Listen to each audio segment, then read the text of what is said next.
আসসালামু আলাইকুম। কেমন আছেন ডিয়ার ভিউয়ার্স? আশা করি ভালো আছেন। বর্তমান ধানের অবস্থা এরকম, অনেকটা কলা পাকার মতন হয়েছে। আশা করছি আর 10-12 দিনের মধ্যেই ধান কাটতে পারবো। এখানে হালকা কালবৈশাখীতে কিছু ধান শুয়ে পড়েছে।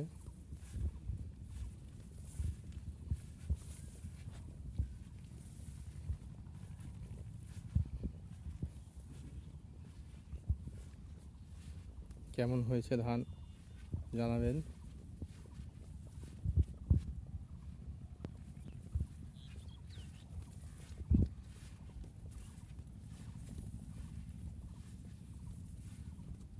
এটা হচ্ছে মূলত জিরাশাইল ধান, যেটাকে আমরা মিনিকেট চাল হিসেবে ক্রয় করি।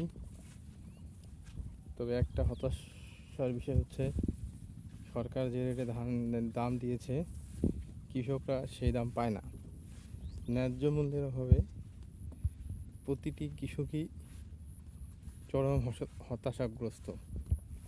কিছুদিন আগে আমাদের এদিকে চিনিগুঁড়া চাল যে ধান দিয়ে হয়, সেই ধান বিক্রি করা হয়েছে 78 কেজি করে ধান মাত্র 3900 টাকা, 3800 টাকা, 3700 টাকা। এটা মূলত ব্যবসায়ীদের একটা সিন্ডিকেটের কারণে এরকম হয়। এই সিন্ডিকেটকে ভাঙা যাচ্ছে না। কৃষকরা চাইলেও কিছু করতে পারছে না, কারণ কৃষক নিরুপায়, ধান তাকে বিক্রি করতেই হবে। তাই সচেষ্ট মহলরা যদি এই বিষয়ে কিছু একটা করে, তাহলে কৃষকের মুখে হাসি ফুটবে। যেখানে এক বস্তা ইউরিয়া সারের দাম 1350 টাকা, এক বস্তা ডিএপি সারের দাম 1050 টাকা,